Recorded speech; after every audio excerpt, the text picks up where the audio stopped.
तो मकर संक्रांति को सूर्य के संक्रमण का त्योहार माना जाता है। पौष मास में जब सूर्य धनु राशि से मकर राशि में प्रवेश करते हैं, उस काल विशेष को ही संक्रांति कहते हैं। हिंदू धर्म में सूर्य देव को प्रत्यक्ष देव कहा गया है, जो प्रतिदिन साक्षात दर्शन देकर सारे जगत में ऊर्जा का संचार करते हैं। ज्योतिष में सूर्य को नव ग्रहों का स्वामी कहा जाता है। मान्यता है कि सूर्य अपनी नियमित गति से राशि परिवर्तन करता है। सूर्य के इसी राशि परिवर्तन को संक्रांति कहा जाता है। इस तरह साल में 12 संक्रांति तिथियां पड़ती हैं, जिनमें से मकर संक्रांति सबसे महत्वपूर्ण है। दोस्तों, इस पर्व के साथ ही करीब 1 महीने से जारी खरमास समाप्त होता है और रुके हुए सभी शुभ कार्य एक बार फिर से शुरू हो जाते हैं। मकर संक्रांति साल का पहला पर्व होता है और यही एक पर्व है जिसे पूरे भारत में किसी न किसी रूप में जरूर मनाया जाता है। भारत में अलग अलग राज्यों में भिन्न प्रकार के लोग अलग अलग बोलियां बोलते हैं। उनके सांस्कृतिक रीति रिवाजों के अनुसार ही मकर संक्रांति का पर्व विभिन्न नामों से जाना जाता है और इसके मनाने के तरीके भी थोड़े बहुत अलग होते हैं। उत्तर भारत में इसे मकर संक्रांति या संक्रांति, उत्तरायण, खिचड़ी संक्रांति, हरियाणा और पंजाब में इसे लोहड़ी के नाम से जानते हैं। इस दिन दक्षिण भारत में पोंगल उत्सव मनाया जाता है, तो पूर्वोत्तर में देहू की धूम होती है। ज्योतिष शास्त्र के अनुसार मकर संक्रांति का ये शुभ पर्व सूर्य देव और शनिदेव को समर्पित होता है। इस दिन शनि भगवान की विधि विधान से उपासना करने से व्यक्ति के सभी कष्ट नष्ट हो जाते हैं। इस दिन गंगा स्नान, व्रत, दान, पूजा आदि करने का विशेष महत्व होता है। मकर संक्रांति के दिन से ही सूर्य दक्षिणायण से उत्तरायण हो जाते हैं। ये ऋतु में परिवर्तन का भी प्रतीक है और साथ ही शुभ कार्य का आरंभ होने का भी संकेत देता है। मकर संक्रांति के दिन से ही देवताओं के दिनों की गणना भी की जाती है। सूर्य दक्षिणायन रहते हैं तो उस अवधि को देवताओं की रात्रि के रूप में माना जाता है और जब सूर्य 6 माह के लिए उत्तरायण हो जाते हैं तो उस समय से देवताओं का दिन प्रारंभ हो जाता है और उसी समय से सारे शुभ कार्य भी प्रारंभ किए जाते हैं। महाभारत की कथा के अनुसार इस दिन भीष्म पितामह ने अपना देह त्याग दिया था। उत्तरायण में शरीर त्यागने वाले व्यक्ति की आत्मा को मोक्ष की प्राप्ति होती है, इसलिए भीष्म ने मोक्ष पाने के लिए सूर्य के उत्तरायण होने के पश्चात अपने शरीर को त्यागा था। दोस्तों, इस बार मकर संक्रांति 14 जनवरी की जगह 15 जनवरी को मनाया जाएगा। ज्योतिष शास्त्र के अनुसार जब सूर्य मकर राशि में प्रवेश करते हैं तब मकर संक्रांति का त्योहार मनाया जाता है। इसी दिन से सूर्य उत्तरायण हो जाता है। शास्त्रों में उत्तरायण की अवधि को देवताओं का दिन तथा दक्षिणायन को देवताओं की रात कहा गया है। ज्योतिष के अनुसार इस बार मकर संक्रांति के दिन रवि योग का निर्माण हो रहा है। रवि योग सुबह 7:15 से सुबह 8:07 तक है। रवि योग का निर्माण तब होता है जब चंद्रमा का नक्षत्र सूर्य के नक्षत्र से चौथे, छठे, 9वें, 10वें, 13वें या 20वें में होता है। कुंडली में रवि योग के कारण व्यक्ति का मान, सम्मान और प्रभाव बढ़ता है। वह उच्च पद प्राप्त कर सकता है। दोस्तों, व्यक्ति दान और सहयोग भी करता है। रवि योग सभी दोषों को नष्ट करता है। इस योग में आप जो भी कार्य करते हैं उसका शुभ फल प्राप्त होता है। खासकर इस दिन स्नान, दान, तप, जप, श्राद्ध तथा अनुष्ठान आदि का अत्यधिक महत्व है। कहते हैं कि इस अवसर पर किया गया दान 100 गुना होकर प्राप्त होता है। इस दिन घी व कंबल के दान का भी विशेष महत्व है। इसका दान करने वाला संपूर्ण भोगों को भोग कर मोक्ष को प्राप्त होता है। दोस्तों, मकर संक्रांति के दिन कुछ खास सरल उपायों को करके आप अपना भाग्य प्रबल कर सकते हैं। सूर्य भगवान को प्रसन्न करके समस्त पापों का नाश कर सकते हैं। आगे बढ़ने से पहले अगर आपने अभी तक हमारे चैनल को सब्सक्राइब नहीं किया है तो चैनल को सब्सक्राइब करके बेल आइकन जरूर दबाइएगा। सच्चे हृदय से कमेंट बॉक्स में लिखना ना भूलें। जय सूर्यदेव। दोस्तों, मकर संक्रांति के दिन घर के सभी सदस्यों को ब्रह्म मुहूर्त में जागना चाहिए। इस दिन तिल के जल से स्नान बहुत ही शुभ फलदायी माना जाता है। स्नान से पूर्व तिल के तेल से मालिश जरूर करें। तिल का उबटन लगाने से समस्त पाप नष्ट हो जाते हैं। स्नान उपरांत स्वच्छ धुले वस्त्र धारण करें और उसके बाद सूर्य देव को अर्घ्य जरूर दें। सूर्य देव को अर्घ्य देते समय कलश में थोड़े से तिल अवश्य डालें। फिर पूर्व दिशा की ओर मुख करके कुश के आसन पर बैठकर रुद्राक्ष की माला से इस मंत्र का जाप करें। मंत्र है, ओम आदित्य विद्महे दिवाकराय धीमहि तन्नो सूर्य प्रचोदयात्। कम से कम 5 माला जाप अवश्य करें। इस मंत्र का जाप करने से जीवन की हर परेशानी दूर हो जाएगी। इस दिन मां सरस्वती को नई किताब, कॉपी, पेन, फल, फूल, नए वस्त्र भी चढ़ाए जाते हैं। मकर संक्रांति के दिन आप तिल से मिश्रित भोजन करें। इस दिन लोग घरों में खिचड़ी बनाकर भी खाते हैं और घरों में तिल और गुड़ के पकवान भी बनते हैं। पितरों की शांति हेतु जल से भरे हुए लोटे में काले तिल डालकर तर्पण करें। मकर संक्रांति के दिन ही राजा भागीरथ ने अपने पितरों की आत्माओं की शांति के लिए उनका तर्पण किया था। मकर संक्रांति के दिन गुड़ और कच्चे चावल बहते हुए जल में प्रभावित करना शुभ रहता है। अगर सूर्य देव को प्रसन्न करना हो तो पके हुए चावल में गुड़ और दूध मिलाकर खाना चाहिए। ये उपाय करने से भी सूर्य देव प्रसन्न होते हैं और शुभ फल प्रदान करते हैं। मकर संक्रांति के दिन दान का भी विशेष महत्व बताया गया है। शास्त्रों के अनुसार इस दिन किए गए दान का अनंत गुना फल प्राप्त होता है। इस दिन उड़द, चावल, तिल, चूड़ा, गौ सोना, चांदी, वस्त्र इत्यादि का दान करने का रिवाज है। मकर संक्रांति के दिन के दान को महादान की श्रेणी में कहा जाता है। इस दिन किए गए दान से महापुण्य की प्राप्ति होती है। मकर संक्रांति के दिन गरीबों को यथासंभव भोजन करवाएं। इससे कभी भी आपके घर में अन्न और धन की कमी नहीं होगी। विष्णु धर्म सूत्र के अनुसार इस दिन तेल का अधिक से अधिक उपयोग करना चाहिए। इसको लेकर एक पौराणिक कथा श्रीमद् भागवत और श्रीदेवी भागवत पुराण में वर्णित है। दोस्तों, सूर्य देव का परिवार काफी बड़ा है। उनकी संज्ञा और छाया नाम की 2 पत्नियां और 10 संतानें हैं, जिसमें से यमराज और शनि देव जैसे पुत्र और यमुना जैसी बेटियां शामिल हैं। दोस्तों, मनुस्मृति के रचयिता बेबस मत मनु भी सूर्य पुत्र ही है। कथा के अनुसार शनि महाराज का अपने पिता से वैर भाव था, क्योंकि सूर्य देव ने उनकी माता छाया को अपनी दूसरी पत्नी संध्या के पुत्र यमराज से भेदभाव करते देख लिया था। नाराज होकर सूर्य देव ने छाया और उनके पुत्र शनि को अपने से अलग कर दिया। इससे शनि और छाया ने क्रोधित होकर सूर्य देव को कुष्ठ रोग बाधित होने का श्राप दे दिया। पिता सूर्य देव को कुष्ठ रोग से पीड़ित देखकर यमराज जी ने तपस्या की। यमराज की तपस्या से सूर्य देव कुष्ठ रोग से मुक्त हो गए। शनि महाराज और छाया के व्यवहार से क्रोधित होकर सूर्य देव ने शनि महाराज के घर कुंभ, जिसको शनि की राशि भी माना जाता है, उसको जला दिया। इससे शनि और उनकी माता छाया को अत्यंत कष्ट भोगना पड़ा। यमराज ने अपनी सौतेली माता और भाई शनि को कष्ट में देखकर उनके कल्याण के लिए पिता सूर्य को काफी समझाया। यमराज की विनती पर सूर्यदेव शनि के घर गए और उन्होंने देखा वहां पर सब कुछ जला हुआ था। उस समय शनिदेव के पास तिल के अलावा कुछ भी नहीं बचा था, इसलिए उन्होंने काले तिल से सूर्यदेव की पूजा की। पूजा से प्रसन्न होकर सूर्यदेव ने शनि को आशीर्वाद दिया कि शनि की राशि मकर में जब जब मेरा आना होगा, मैं शनि के घर को अन्न धन से भर दूंगा। तो तिल के कारण ही शनि को उनका वैभव फिर से प्राप्त हुआ था। इसलिए शनिदेव को तिल अत्यंत प्रिय है। इस घटना के बाद से मकर संक्रांति पर तिल से सूर्य और शनि की पूजा का नियम शुरू हुआ था। दोस्तों, शनिदेव की पूजा से प्रसन्न होकर सूर्यदेव ने शनि महाराज को आशीर्वाद दिया कि जो भी व्यक्ति मकर संक्रांति के दिन काले तिल से सूर्य की पूजा करेगा, उसके सभी प्रकार के कष्ट दूर हो जाएंगे। और यह भी माना जाता है कि इस दिन तिल से सूर्य की पूजा करने से मनुष्य को आरोग्य और सुख की प्राप्ति होती है तथा शनि के अशुभ प्रभाव भी दूर होते हैं। दोस्तों, मकर संक्रांति के दिन इन कुछ चीजों का ध्यान भी अवश्य रखें। वैसे तो जो लोग इस दिन व्रत रखते हैं वे सभी नियमों का पालन तो करते ही हैं, मगर जो लोग व्रत नहीं रखते हैं उन्हें भी स्नान और पूजा करने से पहले भोजन कभी भी नहीं करना चाहिए। सूर्य देव को अर्घ्य देने के बाद ही कुछ भी आप खाए या पिए। इस दिन किसी गरीब, भिखारी, जरूरतमंद को घर से खाली हाथ भेजने की गलती ना करें। मकर संक्रांति पर गरीब या जरूरतमंद को कंबल का दान भी बहुत ही शुभ माना जाता है। इससे राहु के अशुभ प्रभाव भी दूर हो जाते हैं।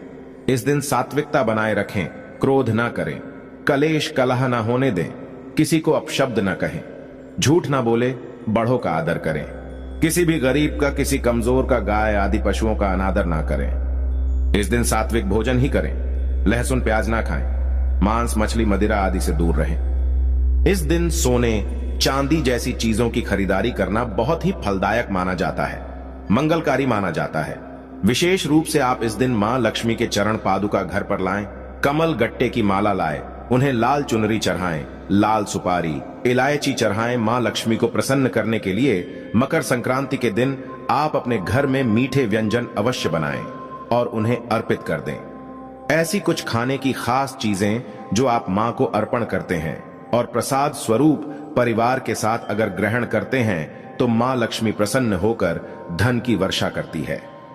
दोस्तों, अब ये बात तो सर्वशुद्ध है कि मकर संक्रांति के दिन तिल और गुड़ के लड्डू बनाए जाते हैं, देवी मां को अर्पित किए जाते हैं और रिश्तेदारों में बांटे जाते हैं। तो तिल गुड़ के लड्डू आप महालक्ष्मी को जरूर अर्पित करें। इस दिन अभिजीत मुहूर्त दोपहर 12:09 से लेकर दोपहर 12:52 तक रहेगा। इस अभिजीत मुहूर्त में तिल गुड़ के लड्डू का प्रसाद परिवार के साथ खाएं और रिश्तेदारों में बांटें। इससे महालक्ष्मी की कृपा से धन की प्राप्ति में सुलभता आती है। आपकी तिजोरी में साल भर धन का आगमन होता रहता है। आपकी नौकरी व्यवसाय में अगर दिक्कतें आती हैं, खूब मेहनत करने के बाद भी कुछ ना कुछ अड़चनें आती रहती हैं, तो इस उपाय से वो सभी परेशानी दूर हो जाएंगी। व्यापार में तरक्की होगी, क्योंकि तिल गुड़ का इस दिन सेवन करना, दान करना बेहद ही शुभ माना गया है। दूसरा व्यंजन है खिचड़ी। मकर संक्रांति के दिन चावल और उड़द की दाल की खिचड़ी बनाई जाती है। इस दिन खिचड़ी का दान करना बहुत ही पुण्य फलदायी माना गया है। इस दिन आप कुछ करें या ना करें, खिचड़ी का दान अवश्य कर दें। इस खिचड़ी का भगवान सूर्य को भोग लगाएं और गरीब जरूरतमंद लोगों में इस खिचड़ी को वितरित जरूर करें। घर आए मेहमानों के साथ, परिवार के साथ इसे ग्रहण करें। खिचड़ी बहुत ही लाभदायक और शुभकारी मानी जाती है। मकर संक्रांति के दिन खिचड़ी खाने से आपकी समस्त मनोकामनाएं पूरी होंगी। इससे माता लक्ष्मी जी बहुत जल्दी प्रसन्न होती है। अगर माता लक्ष्मी को प्रसन्न करना है तो मकर संक्रांति के दिन खिचड़ी जरूर खाएं और दान भी करें।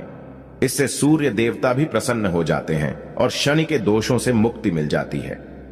मकर संक्रांति के दिन महालक्ष्मी को प्रसन्न करने के लिए केला और अंगूर जरूर अर्पित करें। प्रसाद स्वरूप इसे ग्रहण करें और मेहमानों को भी खिलाएं। अगर परिवार का कोई सदस्य लंबे समय से बीमार चल रहा है तो उसे संक्रांति के दिन अभिजीत मुहूर्त के समय इन फलों का प्रसाद जरूर खिलाएं। काफी ज्यादा हद तक बीमारी से राहत मिल जाती है। अपने पितरों देवों को प्रसन्न करने हेतु आप इस दिन उनके नाम से पूजा स्थल पर केला जरूर अर्पित करें। इससे पितृदेव प्रसन्न होते हैं, पितृदोषों में कमी आ जाती है। दोस्तों, अगली चीज जिसको खाने से घर में सदैव मां लक्ष्मी जी वास करती है और वो है नमक। वैसे तो आप खिचड़ी में चावल और उड़द की दाल के साथ घी और नमक का प्रयोग तो करेंगे ही, लेकिन मकर संक्रांति के दिन आपको थोड़ा सा नमक अभिजीत मुहूर्त में जरूर खा लेना चाहिए। तो हाथ में थोड़ा सा नमक लें और इसे खा लें, और इससे आपके ऊपर माता लक्ष्मी जी की कृपा सदैव बनी रहेगी। घर में धन धान्य की कमी कभी नहीं होगी। नौकरी व्यवसाय में अच्छे लाभ होंगे। धन के नए स्रोत बढ़ेंगे। आश्चर्यजनक रूप से अचानक आपको धन लाभ होगा। आपके कार्य भिन्न तरीके से पूर्ण होंगे। इस दिन नमक का सेवन बहुत ही शुभ फलदायक होता है, इसलिए नमक का सेवन हर हाल में करें। दोस्तों, पांचवी चीज जो बहुत ही लाभदायक होती है और वो है शकरकंद। मकर संक्रांति के दिन महालक्ष्मी को शकरकंद का भोग जरूर लगाएं, फिर इसे स्वयं खाएं और अपने घर के पूरे सदस्य को खिलाएं। शकरकंद खाने से आपके घर में माता लक्ष्मी का आगमन हो जाता है। इस दिन शकरकंद खाना बहुत ही लाभकारी होता है। इससे धन धान्य में कभी नहीं आती कमी, संपन्नता आती है सदैव घर में, सदैव सुख समृद्धि बनी रहती है। दोस्तों, इन सब के साथ ही इस दिन चना, मूंगफली, बेल का फल, अमरूद इत्यादि का सेवन और दान भी शुभ फलदायी माना जाता है। मकर संक्रांति के दिन पूजा स्थान के साथ ही अपने मुख्य द्वार पर दीपक अवश्य जलाएं और इन चीजों का ध्यान अवश्य रखें। महिलाओं को मकर संक्रांति के दिन बाल नहीं धोने चाहिए, और ये प्रेम और सद्भावना का पर्व है, तो गलती से भी क्रोध ना करें। इससे आपका मन भी खुश रहेगा और सकारात्मक ऊर्जा भी आएगी। इस दिन चाहे घर के अंदर या बाहर पेड़ों की कटाई छटाई नहीं करना चाहिए। शास्त्रों में कहा गया है कि इस दिन दिया गया दान कभी व्यर्थ नहीं जाता। इस दिन दान पुण्य भी करना अत्यंत लाभकारी है। इस दिन हर मनुष्य को दान करना चाहिए। कुछ ना कुछ गरीबों में दान जरूर करें। इससे मां लक्ष्मी प्रसन्न हो जाती है और जीवन भर हमें सुख शांति मिलती रहती है। तो इस दिन अगर आपके घर पर भिखारी, साधु या कोई बुजुर्ग या कोई भी जरूरतमंद व्यक्ति आ जाए तो उसे खाली हाथ ना लौटाए। पड़ोसियों को भी कुछ ना कुछ अवश्य देना चाहिए। दोस्तों, इस दिन भोजन कराना बेहद शुभ माना जाता है। संक्रांति के दिन गाय को चारे के साथ गुड़ खिलाना चाहिए। सभी देवी देवताओं की कृपा प्राप्त हो जाती है।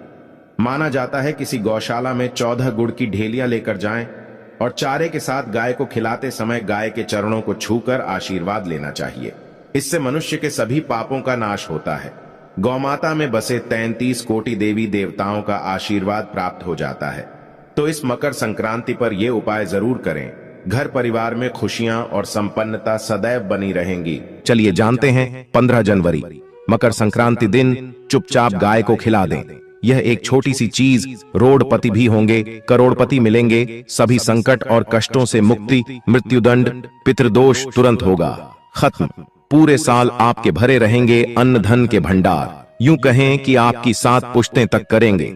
रुपयों पैसों पर राज दोस्तों, 7 पीढ़ियों तक बैंक बैलेंस बढ़ता चला जाएगा। सभी दुख दर्द संकट कष्ट है वह दूर हो जाएंगे और सभी सुख आपके कदमों में आ जाएंगे। सभी सुख आपके कदम चूमेगी। यदि आप यह एक छोटी और खास चीज चुपचाप गाय को खिला देते हैं तो तत्काल गरीबी आपके जीवन से खत्म हो जाएगी। यूं कहें व्यक्ति रंग से राजा बन जाता है और 33 कोटि देवी देवताओं को धारण करने वाली गौमाता की भी कृपा व्यक्ति पर आजीवन बरसती है। व्यक्ति के घर में कभी भी अन्न धन वस्त्र कमी नहीं होती है। धन के भंडार व्यक्ति के घर में भरे रहते हैं। व्यक्ति के जीवन से तत्काल गरीबी खत्म हो जाती है। तो दोस्तों, कौन कौन से वे गाय से जुड़े खास और महत्वपूर्ण उपाय है जिन्हें यदि आप 15 जनवरी मकर संक्रांति दिन कर लेते हैं तो दोस्तों यकीन मानिए आपके घर में अन्न धन के भंडार सदैव भरे रहेंगे। जो भी जीवन दुख दर्द संकट कष्ट है वह सभी दूर हो जाएंगे। इस वीडियो में हम आपको उसी एक खास और महत्वपूर्ण चीज के बारे में बताएंगे क्योंकि आपको 15 जनवरी मकर संक्रांति के दिन गाय को जरूर खिलानी है। तो दोस्तों, अपने फायदे के लिए पूरा वीडियो देखना। यदि आज की इस वीडियो को अपने बीच बीच में से देखा, काट काट कर देखा, तो यकीन मानिए जीवन में आपको कभी सफलता हासिल भी नहीं होगी, क्योंकि इस वीडियो में आपको कुछ ऐसे उपाय गाय से जुड़े बताने वाले हैं जिन्हें करने से आपके जीवन के जो भी दुख दर्द संकट है या कामयाबी होने में कोई बाधाएं आ रही हैं, सभी से छुटकारा मिलने वाला है। यूं कहें कि आपके जीवन में अपार धन सुख संपत्ति की प्राप्ति हो जाएगी। कभी भी धन से संबंधित परेशानी नहीं रहेगी। आर्थिक स्थिति आपकी प्रबल हो जाएगी। धन प्राप्ति के योग बन जाएंगे और जीवन में सदैव अन्न धन के भंडार आपके घर में भरे रहेंगे। अन्न धन वस्त्र कभी कमी नहीं होगी आपके घर में। तो दोस्तों, आज का वीडियो पूरा देखकर जाना यदि आप चाहते हैं आपके और आपके परिवार पर सदैव गौ माता की कृपा से, आपके पितरों की कृपा से, देवी देवताओं की कृपा से। तो दोस्तों, वीडियो को पूरा देखकर जाना। बहुत ही फायदेमंद वीडियो है।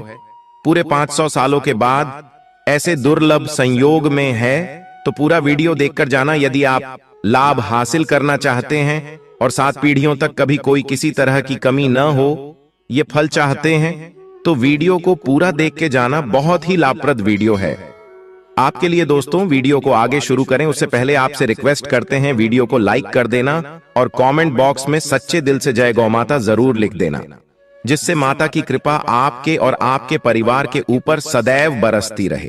और ज्यादा से ज्यादा वीडियो को शेयर जरूर करना ताकि और लोग भी इस वीडियो के माध्यम से लाभ हासिल कर सकें। इन उपायों को करने से अपने जीवन में सदैव धन सुख संपत्ति की प्राप्ति कर सके। तो शेयर करना ना भूलें इस वीडियो को, जिससे और लोगों का भी भला हो। आपको बता दें, इस दिन तीर्थ स्नान करना बहुत ही फलदायी समझा गया है। यदि कहीं तीर्थ स्थान पर पवित्र नदी में स्नान करना संभव न हो तो आप क्या करें? घर पर ही नहाने वाले पानी में गंगा जल की कुछ बूंदें डालकर स्नान कर लें। और साथ ही साथ यदि आप स्नान आदि से निवृत्त हो जाएं, सर्वप्रथम तो अपने घर के पूजा स्थान को साफ कर वहां पूजा पाठ करें। आप और पितरों के निमित्त तर्पण पिंडदान तो आपसे बने अन्न धन वस्त्र दान जरूर करें। और 15 जनवरी मकर संक्रांति के दिन दान करने से सभी मनोकामनाएं पूर्ण हो जाती हैं। 15 जनवरी मकर संक्रांति के दिन विशेषकर पूर्वजों की पूजन के लिए बहुत ही शुभ फलदायी समझा गया है। मकर संक्रांति के दिन पिंड दान करने से पूर्वजों की आत्मा को शांति मिलती है और उनको मोक्ष मिलता है। और आपको बता दें, इस बार जो इस दिन पितृ पूजा के साथ साथ हनुमान जी, मंगल देवता और भगवान शनिदेव की भी पूजा जरूर करनी चाहिए। आपको बता दें कि इस दिन यदि आप हनुमान जी और मंगल देवता भगवान शनिदेव की पूजा करते हैं तो मंगल का ग्रह जनित दोष भी दूर हो जाता है। व्यक्ति के जीवन में धन सुख संपत्ति की प्राप्ति हो जाती है, समस्त मनोकामना व्यक्ति की पूर्ण हो जाती है। और दोस्तों, साथ ही साथ अब बात करें आपको उस दिन, मतलब ये जो मकर संक्रांति के दिन है, इस दिन आपको एक उपाय तो जरूर करना है। गाय का उपाय बताने से पहले एक उपाय आपको बता दें, इस उपाय को जरूर करें। क्या करें कि शाम के समय पीपल के पेड़ के नीचे आपको सरसों का चौमुखी दीपक, आटे का दीपक बनाना है।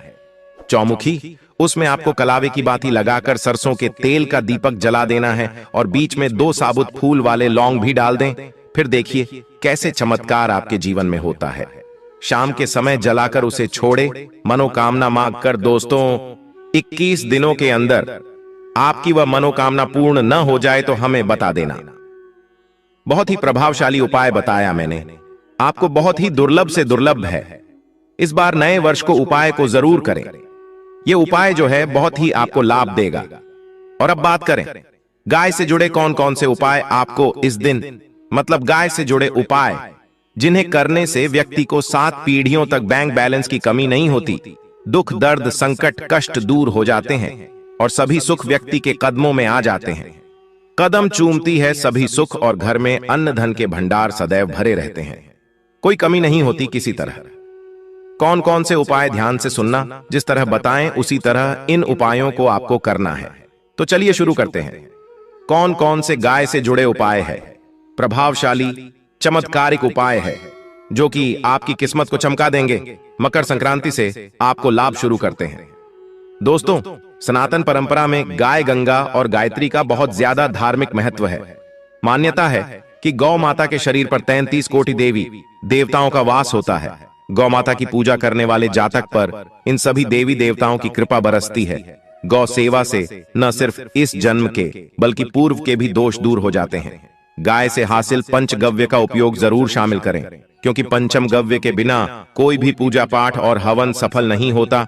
या दोस्तों, गौ कृपा पाने के लिए प्रतिदिन सप्ताह अथवा महीने में परिवार समेत एक बार गौशाला जाने का नियम जरूर बनाएं और वहां गायों को हरा चारा जरूर खिलाएं। इससे आपको शुभ फलों की प्राप्ति होगी और साथ ही साथ गौ सेवा और गौ पूजा से 9 ग्रह शांत हो जाते हैं और इनसे जुड़े दोषों का निदान हो जाता है। गर्मियों में गौ माता को पानी पिलाएं और सर्दी में गौ माता गुड़ जरूर खिलाएं। ध्यान रखें कि गर्मियों में गाय को गुद्ध न खिलाएं। अनेक देवी देवताओं को अपने शरीर पर धारण करने वाली गौ माता से जुड़े कई शुभ और अशुभ संकेत भी होते हैं। मसलन गाय का दूध दुहते समय यदि गाय ठोकर मार दें और सारा दूध बिखर जाए तो अब शगुन होता है। यदि कोई यात्रा पर निकल रहा हो और गाय अपने बछड़े को दूध पिलाती सामने आ जाए तो निश्चित रूप से जिस यात्रा के लिए आप निकले हैं वह यात्रा आप जरूर ही सफल होगी और वह जिसके लिए आप निकले हैं वह जरूर ही पूर्ण होगा। यात्रा पर जाते समय बाईं ओर गाय की आवाज आना और रात्रि में गाय की हुंकार करना भी शुभ होता है। दोस्तों, साथ ही साथ गाय के साथ आप भूलकर भी दुराचार न करें, अन्यथा मिलता है घोर पाप और जीवन भर की परेशानियां बनी रहती हैं। जी हां दोस्तों, गाय को राष्ट्रीय पशु बनाए जाने और इन्हें मौलिक अधिकार दिए जाने की बात हो रही है तो सवाल उठता है, गाय संस्कृति का अहम हिस्सा है, तब भी गाय के साथ लोग खराब व्यवहार कैसे कर लेते हैं? गाय दर दर भटकती रहती है भरपेट, इन्हें चारा तक लोग नहीं देते। गाय जब तक दूध देती रहती है तो उनकी सेवा होती है और जैसे ही दूध देना बंद कर देती है तो लोग इन्हें उनकी किस्मत पर छोड़ देते हैं, सड़कों पर और गलियों में भटकने के लिए। ऐसे में गोवंश जीवों को कोई डंडे मारता है तो कोई पानी डाल देता है, कभी वाहनों की चपेट में आ जाती है तो कभी बीमार होकर बेचारी यह गाय दम तोड़ देती है। ऐसे में जरूरत है इन बातों को जानने की। गाय को लेकर शास्त्रों में क्या कहा गया है, गाय के साथ आपको कैसा व्यवहार करना चाहिए? दोस्तों, गाय को कभी भी मारना पीटना नहीं चाहिए। शास्त्रों में गाय को माता का दर्जा दिया गया है। गाय को मारने वाला माता को मारने पीटने वाले के समान पाप का भाग्य समझा जाता है। नरक लोक में वर्षों तक कष्ट भोगना पड़ता है, अगले जन्म पशु योनि में मिलता है। कथा है कि गौतम मुनि ने गलती से गाय को डंडा मार दिया था, जिससे गाय की मृत्यु हो गई थी और इस पाप से मुक्ति के लिए इन्हें वर्षों तक तपस्या करनी पड़ी। भगवान श्री कृष्ण जी ने बैल स्वरूप में आए वृद्धाश्रम का वध कर दिया था, जिससे मुक्ति के लिए भगवान श्री कृष्ण को संपूर्ण तीर्थों को एक कुंड में बुलाना पड़ा और इस कुंड में स्नान से वह पाप मुक्त हो गए थे। दोस्तों, साथ ही साथ पानी पी रही गाय को भगाते हैं, वे घोर पाप के भागी बनकर नरक भोगते हैं। ऐसा पुराणों में बताया गया है, जबकि जो लोग गाय के लिए प्याऊ और चार बनवाते हैं वह महाभाग्यवान होते हैं। ऐसे लोग घोर पाप से मुक्त होकर स्वर्ग पा जाते हैं और बड़े ही धनवान कुल में जन्म लेकर सुख भोगते हैं। और साथ ही साथ आराम कर रही गाय को कष्ट देकर कभी भी उठाना नहीं चाहिए। कहते हैं कि जिस स्थान पर गाय बैठी है वहां से नकारात्मक ऊर्जा खत्म हो जाती है। गाय के बैठने की जगह को जो लोग नियमित साफ रखते हैं वह जन्म में किए गए जाने अनजाने में पापों से मुक्ति हो जाती है और गोलोक में स्थान पाते हैं। गाय को डंडा मारकर उठाना, पानी डालकर उठाने से मनुष्य पाप का भागी बनता है और अगले जन्म में उसे दर दर भटकना पड़ता है। और साथ ही साथ शास्त्रों में बताया गया है कि गाय का दूध उसके बछड़े के लिए होता है। गाय के बछड़े से बचा हुआ दूध ही मनुष्य को लेना चाहिए, परंतु कुछ लोग एक बार गाय को दूध लेने बाद फिर से बछड़े के लिए बचा हुआ दूध भी धो लेते हैं। ऐसा करना घोर पाप कहा जाता है। ऐसे दूध को दोहने वाला और ग्रहण करने वाला दोनों ही पाप के भागी बन जाते हैं। दोस्तों, साथ ही साथ शास्त्रों में कहा गया है कि गोवंश मतलब गाय और बैल के पीठ पर नहीं बैठना चाहिए। इनकी पीठ पर बैठने से महापाप लगता है। ऐसे लोगों को नरक की यातना भोगनी पड़ती है। एकमात्र देव के अंश के उत्पन्न नंदी ही गोवंशीय है, जिस पर स्वयं महादेव और महादेवी सवारी करती है। क्योंकि नंदी ने स्वयं अपनी इच्छा से महादेवी की सवारी बनना स्वीकार किया था। और साथ ही साथ शास्त्रों में गाय के दान को बहुत ही महत्व दिया गया है, परंतु ऐसी गाय का दान कभी नहीं करना चाहिए जो बूढ़े और बीमार हो। कठोपनिषद में नचिकेता की कथा भी इस संदर्भ में है कि जिस नचिकेता ने पिता द्वारा बूढ़ी गाय को दान करने पर आपत्ति जताई थी। दूध देने वाली और बछड़े सहित जो लोग गाय का दान करते हैं वह महान पुण्य को हासिल करके स्वर्ग में स्थान पाते हैं। दोस्तों, साथ ही साथ सूर्य, चंद्र, मंगल, शुक्र की युक्ति राहु से हो तो पितृदोष होता है। यह भी मान्यता है कि सूर्य का संबंध पिता से एवं मंगल का संबंध होने के कारण सूर्य यदि शनि, राहु या केतु के साथ स्थित हो या दृष्टि संबंधी हो तथा मंगल की युति राहु या केतु से हो तो पितृदोष होता है। इस दोष से जीवन संघर्षमय बन जाता है। यदि पितृदोष हो तो गाय को प्रतिदिन या किसी भी एकादशी को या किसी पूर्णिमा के दिन, अमावस्या या किसी भी खास दिन पर रोटी गुड़ चारा खिलाने से पितृदोष खत्म जाता है। साथ ही साथ गाय की पीठ पर जो कुबड़ बना होता है वह बृहस्पति गुरु है। अतः जन्म पत्री में यदि बृहस्पति अपनी नीच राशि मकर में हो या अशुभ शिवलिंग में जा रहे हो और सामने से गौ माता आती हुई दिखाई दे तो गौ माता को अपनी दाहिनी ओर से जाने देना चाहिए। आपकी यात्रा जरूर ही सफल होगी। और जिस घर में गाय होती है उसमें वास्तु दोष स्वतः ही खत्म हो जाता है। और साथ ही साथ आपको बता दें कि गाय को आप भी रोटी बनाएं, प्रतिदिन ताजी रोटी ही बनाएं। गाय को अगर आपने रोटी बनाई है तो कोशिश करें कि उस रोटी को आप तुरंत ही गाय को दे दें। अगर आप उस रोटी को रख देंगे और उस रोटी को अगले दिन देंगे तो वह रोटी बासी मानी जाएगी। गाय को कभी भी बासी रोटी न दें, इससे घर में नकारात्मक ऊर्जा वास करती है और जो भी काम आपके बनने वाले होंगे वह काम भी आपके बिल्कुल भी नहीं बनेंगे। इससे आपके घर में हमेशा दर्द देवता का वास रहेगा और आप जिस भी काम उस काम में आपको हमेशा असफलता ही हाथ लगेगी। इसलिए कोशिश करें गाय को रोजाना ताजी रोटी बनाकर खिलाएं और रोटी को बिल्कुल न रखें। बासी रोटी गाय को न दें और साथ ही साथ सड़ी गली चीजें गाय को नहीं खिलानी चाहिए। घर में कोई फल है, कोई सब्जी है, सड़ जाए तो लोग क्या करते हैं? गाय को देते हैं। नहीं, ऐसा नहीं करना चाहिए। ऐसा करने से यदि आप गाय को खिलाते हैं तो और आप पाप के भागी बन जाते हैं। आप बिल्कुल सड़ी गली चीजें गाय को न खिलाएं और साथ ही साथ मकर संक्रांति पर आटे की 11 लोहियां बनाकर उनके ऊपर हल्दी लगाएं। इसके बाद को खिलाएं। हर एक लोही को खिलाते समय गाय के सींगों पर आप हाथ फेरें, पीठ पर हाथ फेरें, मस्तक पर हाथ फेरें। माता गाय के अब चरणों का स्पर्श करें। दोस्तों, ऐसा करने से आपके समस्त काम बनने लगेंगे। जो दुख का समय चल रहा है वे भी खत्म होगा। आपके जीवन में खुशियां ही खुशियां होंगी। और एक बार मकर संक्रांति पर आप 7 बार गाय की परिक्रमा भी कर लें तो आपके समस्त काम होंगे। और मकर संक्रांति पर साथ ही साथ आप गाय को जब भी रोटी दे, रोटी पर या तो आप थोड़ी हल्दी लगा लें या थोड़ा गुड़ रख लें। अगर गुड़ ना हो तो आप थोड़ा घी रख सकते हैं। दोस्तों, गाय को कभी भी सूखी रोटी न खिलाएं। सूखी का मतलब गाय को रोटी खिलाए, उस पर कुछ न कुछ रखकर खिलाएं। हल्दी रख लें, गुड़ रख लें, मिश्री, घी या जो भी रख लें, मतलब खाली नहीं खिलानी है। इतना करने मात्र से आपके जीवन के सभी दुख दर्द समाप्त हो जाएंगे। दोस्तों, यह थे गाय से जुड़े कुछ महत्वपूर्ण उपाय।